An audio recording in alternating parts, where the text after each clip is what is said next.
Welcome back to my writer's room, everyone. I'm Matt Wallace, YouTube's resident angry writer, and welcome to Day 6 of Hamshackle's Hangry Holiday Advent Vlog.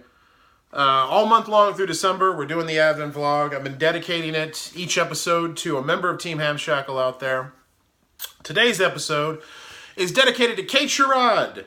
My earliest memory of Kate was from the last time I attended Balticon, which had to be like 10 years ago, at least. And Kate, you asked a question. I was doing a live podcast recording with Mer Lafferty, and we opened it up to questions, and you asked one. And I don't remember what your question was, but I remember that was you. So that's my personal memory of you, Kate. Today is dedicated to you. And Kate, coincidentally enough, wanted me to talk about all the shenanigans going on with Patreon this week, which fell very much in line with what I was thinking about, because that's been on my mind. I was actually thinking about making a separate video from the Advent vlog to talk about that and a lot of other stuff. So here's what we're gonna do. I gotta take the Santa hat off. I look like crap. I apologize. I'm very busy right now. It's been a very rough day. I gotta take the Santa hat off because I need to kind of get out of the spirit of the holidays for a minute. And I need to get real, and I need to get a little ranty, and I need to get a little dour and serious on you. And that's not what I've been trying to do with the Advent vlog. I've been trying to keep the Advent vlog fun and something kind of escapist and just something for your weekdays this December that you kind of come back to and enjoy and get away from all the bullshit for a minute. But we need to talk about the bullshit for a few minutes. So here's the deal. If you don't know what Patreon is, basically Patreon is a service that allows people to pledge amounts of money ranging from $1 to, however much you want to go, to support the works of creators and artists and people out there making things. And what you can do is you can pledge a certain amount of money every month that is paid out every month, or you can pledge a certain amount of money every time somebody makes something. So like if I don't have an author Patreon, but like if I had a Patreon and I'm writing a short story every month, people would pledge an amount of money, and once I wrote that short story and released it, I would get all of the pledges that all of the money people pledged for when I release a story. Conversely, I do happen to make money from Patreon for the Ditch Diggers podcast that I do with Mer Lafferty through her Patreon. And there you can pledge a certain amount of money, and that pays out every month to me and Mer to help us make all the podcasts that we make. And that's very helpful. So it literally allows people to become patrons of the arts. The way that rich people are patrons for opera and things like that, it allows just regular ass people to pledge as low as $1 a month to help creators and freelance artists make our shit and get it out there and get paid for it. So it's a very cool thing. The problem is, yesterday or the day before yesterday, I forget, Patreon, and one of my big problems with this is how they front-loaded it. Patreon hit up all of its creators and said, hey, guess what? We got good news. Y'all are going to make like 10% more off all your pledges than you used to. And we were very excited. I was talking about it with Mer. I was like, yeah, man, more money for the holidays, which is a very hard time for freelancers. We thought it was fantastic. What Patreon failed to mention was that we were going to make more because they were going to charge all of our patrons more. Basically, from now on, if you pledge $1, there's going to be a fee attached to it, so you're really going to be paying $1.38, I think is what it ends up being. So where you wanted to just pledge $1 before and say, I'm going to give you $1 every month to do your thing, you can still do that, but now it's going to cost you $1.38. And that's a huge, huge problem. A lot of pledges are dollar pledges. And that's from people who don't have an extraordinary amount of money. Money is very scarce these days for a variety of reasons we're not going to go into now because it would make this video too long. Money is very scarce these days. So what a lot of people who love authors and artists and people who make web series and people who make music, all of these people are on Patreon. They'll take maybe 20 or 30 bucks a month, and that's very generous in of itself, and they'll space it out between all of these different Patreon accounts, And they'll do that and to support all the shit that they like. Because there's a lot of amazing stuff out there. There's a lot of amazing content. And a lot of people are responsible and want to pay for that content. So that's what a lot of people will do. When you start charging them an extra 38 cents on the dollar to pledge that dollar, they become unable to give to all the Patreons that they were supporting before. So inevitably, they have to stop giving that dollar. It really affects mostly those smaller pledges like that, and those smaller pledges are very important. Already for the Patreon that, like I said, I make money every month from Patreon. It's it's not a lot, but it's fucking money. Mur and I are already seeing people withdraw their pledges, which you can't fault. That's the thing. You can't fault anybody for doing that. It's not the patron's fault. You're asking them to pay more money for something that they were already basically counting as like a donation most of the time. It's too much to ask people in these financially strapped times who are doing their best to support content creators and support entertainment and support art that they enjoy. So people pulling pledges, it's nothing against them, but it's really negatively impacting creators on Patreon. And this morning, Patreon doubled down on it and basically said we'd rather everybody make money on like big life-changing pledges than these tiny little pledges, which is basically amounts to they want to make more money. That's just it's call it what it is. That's what it is. That's what it ends up being. Because those big life-changing pledges they're talking about, that's not what makes the difference for so many creators on Patreon most of the time. It's those little dollar pledges all stacking up that really carry you. And it's a big deal, man, because a lot of people, this has become their main income engine for their work. And even if it's not their full-time job, which it is for some people, I have friends who make a YouTube channel. The majority of their income is through Patreon at this point. I know a lot of authors who, like N.K. Jemisin, her Patreon is her entire gig now, in addition to her writing income that allows her to write full time. But even if you don't, I know a lot of creators who have day jobs, but their Patreon allows them to do things like not only keep making whatever art they make, but allows them to pay for their exorbitant health care that working their day job doesn't allow them to cover. And so a lot of them have conditions and issues that are very expensive, and Patreon has made all the difference to that side of their life. That's what we're talking about here. The other thing that's really sucks that I haven't seen a lot of people talking about, a lot of white people talking about, I've seen people of color talking about it, but it also really adversely and unequally affects creators of color, a lot of whom make money off Patreon because just by the numbers and statistically, they don't have as many opportunities in mainstream industries.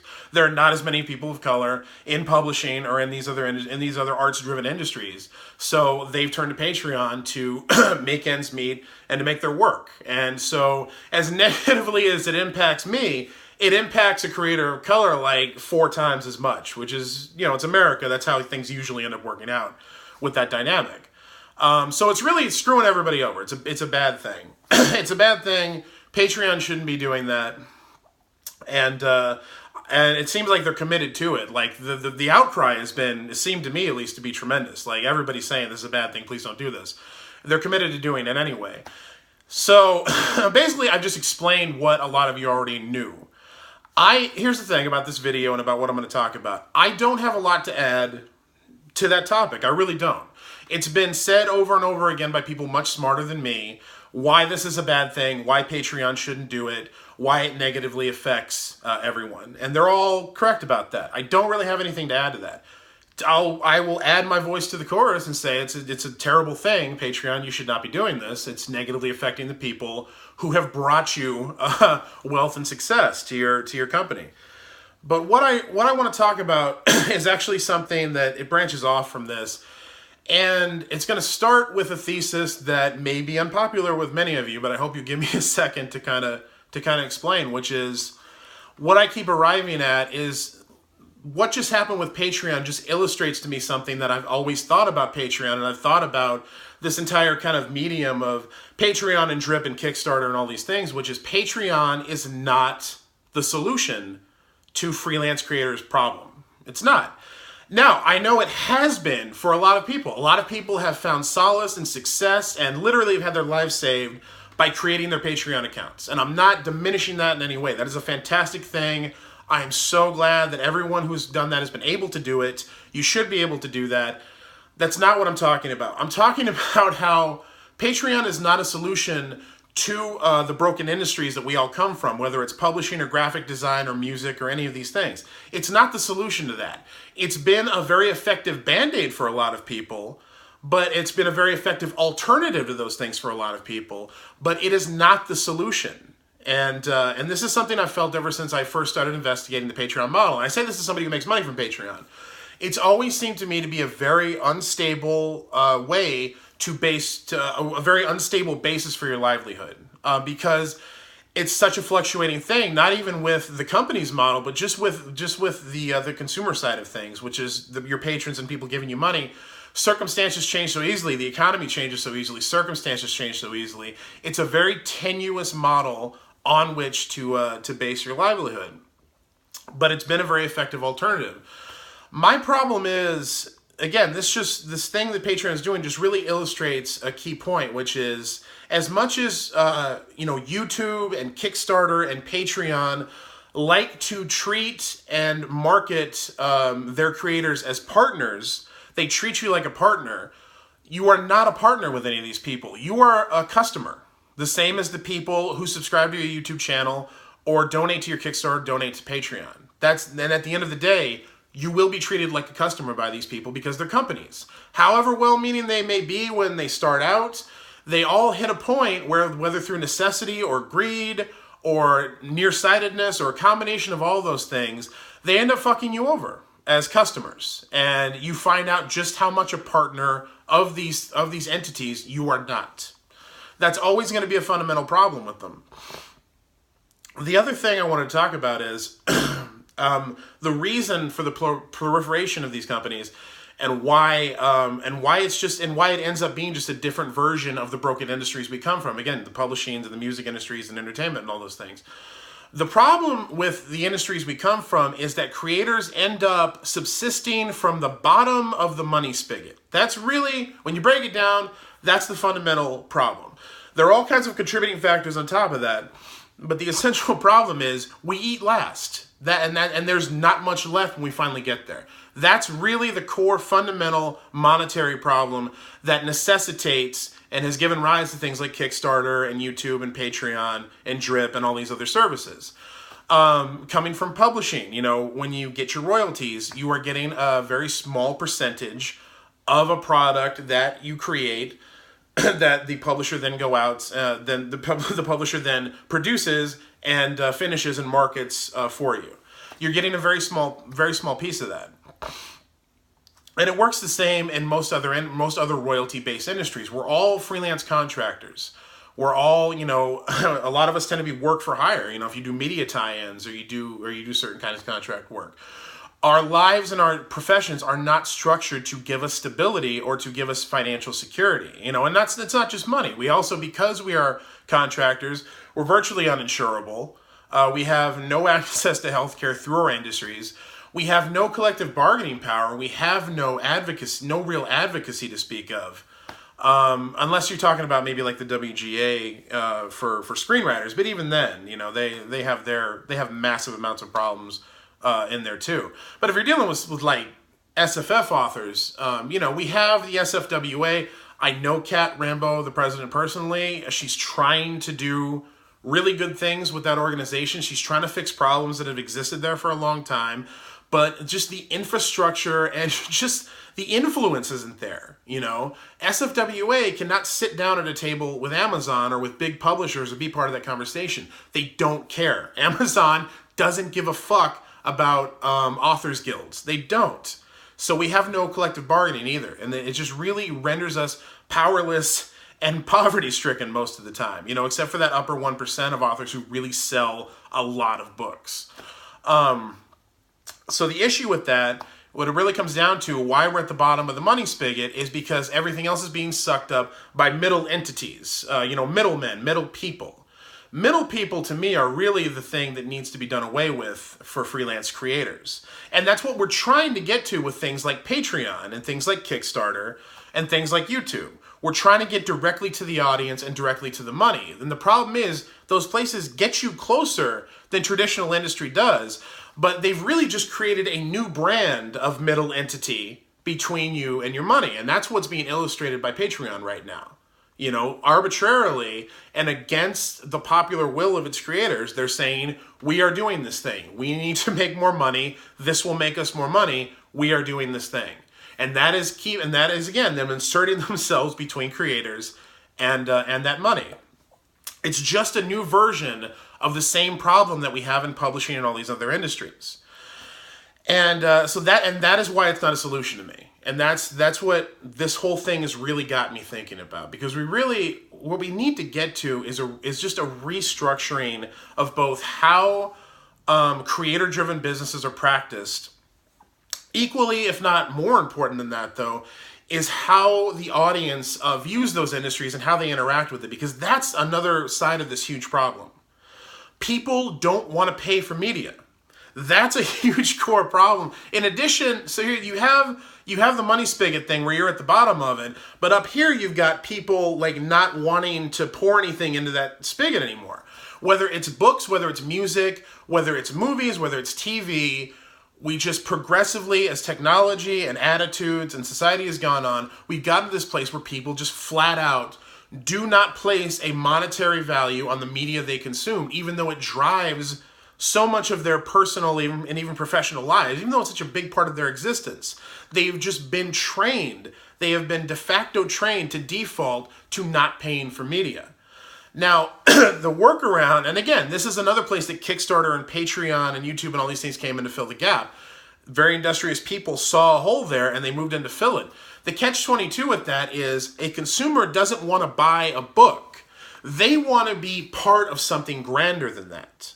They want to be part of a community. They want to feel that they are accomplishing something with their money. And that's why Patreon and Kickstarter and all these things become so popular, because people don't feel like, hey, I'm just buying something and taking it home. I'm having this insular experience that, yeah, I get entertained, but it doesn't make me feel better about me. They're getting this experience where, no, man, you're going to be part of something. You know, and all the most successful Kickstarters and Patreons and YouTubes and all these things that depend on crowdsourcing, that's what they all end up playing upon and marketing to. And I'm sure in many cases it's totally sincere, but in a lot of cases, the reason like a Logan Paul is able to sucker millions of teens into buying his overpriced crappy merchandise is because he tells them, hey, come be part of a family. Come be part of something. Be a maverick. Be different.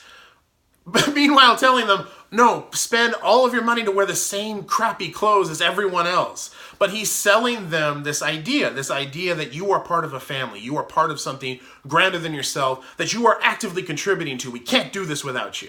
That's what Patreon and Kickstarter and all these things are based on. That's the experience that they give the consumer at its core. And it's a huge, and to me, the thing is, there's nothing wrong with the idea of community. There's nothing wrong with fostering that. But that kind of community ends up being detrimental to a lot of artists at the end of the day, because you're basing success not on the work that you do, not on the quality of the work or its merit or how good or how much effort you put into it. You're basing your livelihood and the metric for success on how much community you can foster among people, which has really nothing to do with this thing, with making stuff. Artists shouldn't have to master the art of community building in order to make cool stuff and get people to enjoy it. It's a completely separate thing that you're heaping upon artists. It's just not, it's not a thing that we should have to do, but you do. You have to go out and build a brand and foster this community, and everything becomes based on that. The work becomes separate to that. And to me, that's very backwards and very detrimental. It excludes people who are not able to do the community building thing. And not everybody is able to. And not everybody is going to, because it just becomes like high school, man. It really does to a certain degree.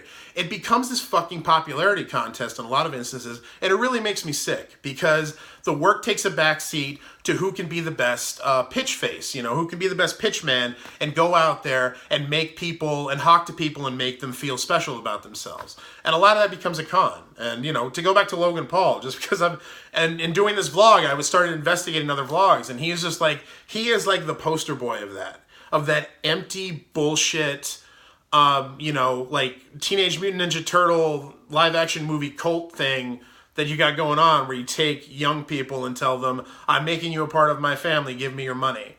And they don't really get anything out of it. And that's the thing that we've brought to the arts. And it's a really detrimental thing.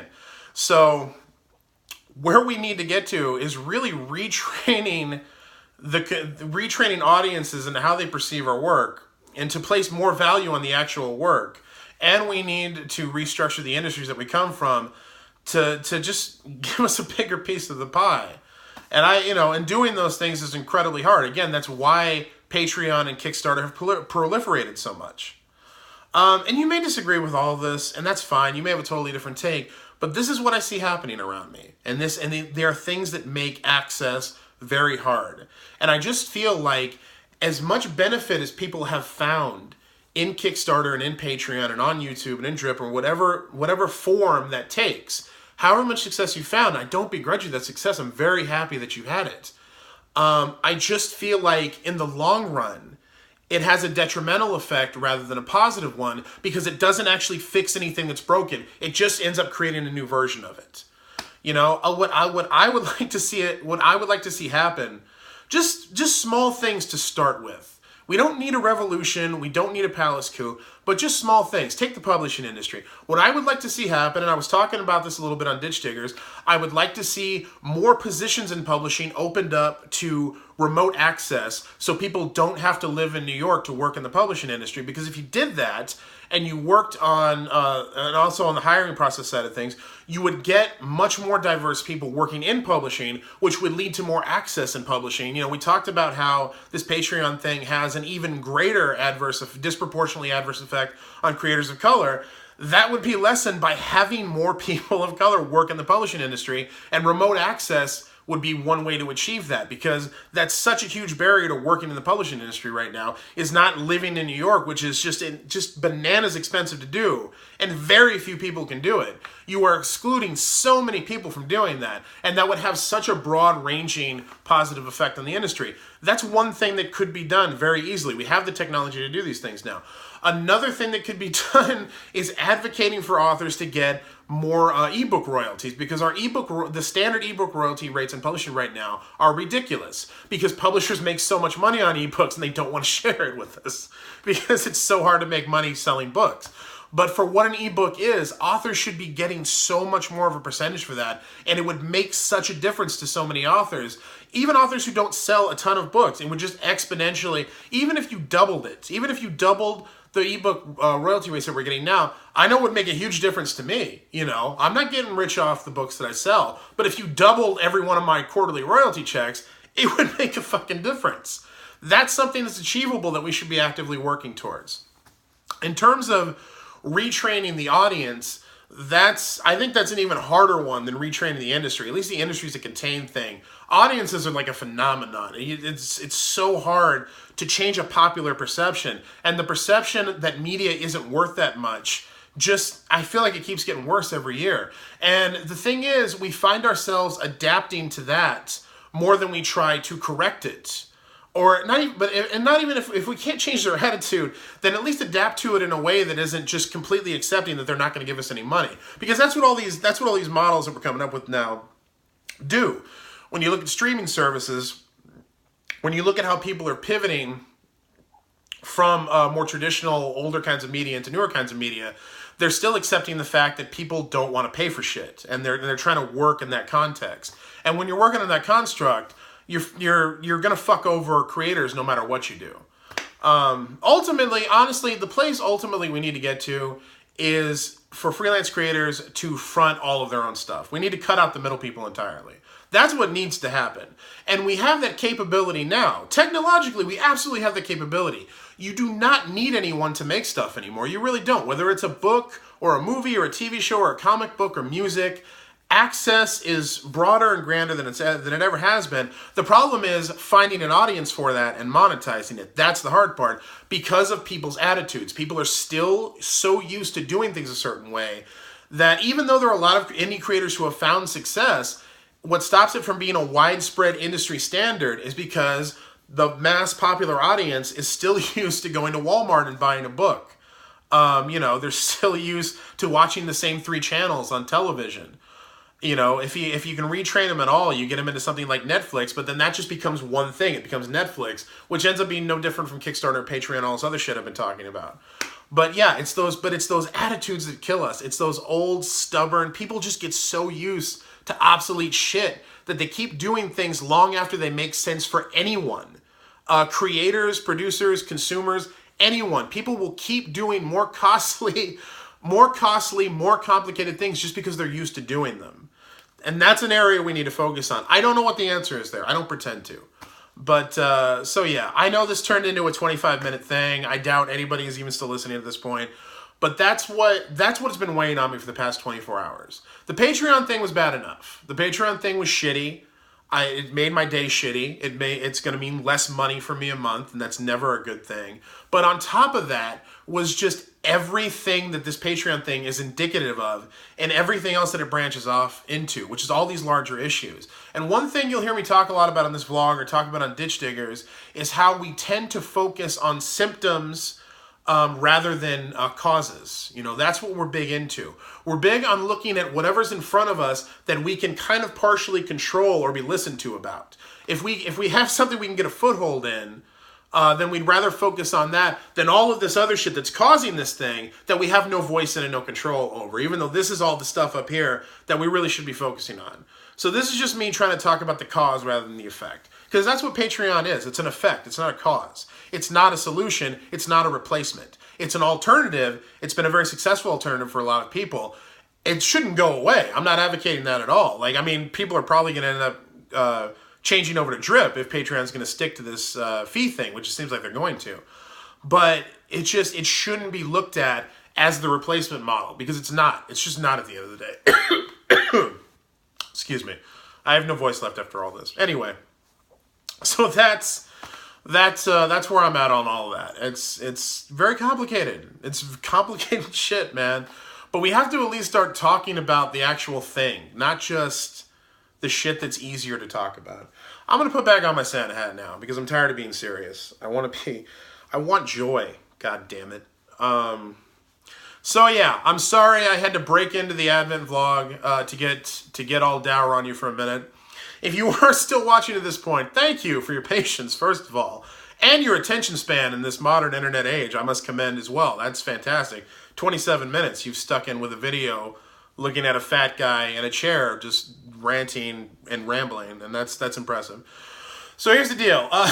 In lighter news, Hamshackle's holiday giveaway is still going on. If you subscribe to the channel up until December 24th at 12 p.m. Pacific Standard Time, you will be entered into a drawing for one of two amazing mystery prize box packages I'm going to be curating myself. It's going to have all kinds of swag in it, from the Nick box and the Don't Eat the Gum boxes and the makeup boxes that I've been doing on the channel, plus a bunch of books from my archives, all kinds of amazing free shit, really good stuff. Not just, you know, it's not crap, it's good stuff. I'm also doing that on my wrestling channel, Matt F. and Wallace, with the wrestling boxes I've been doing over there. I'm doing giveaways on both channels. So if you subscribe to this channel, you'll be entered into it for that giveaway. You subscribe to my wrestling channel, you'll be entered into it for the wrestling stuff.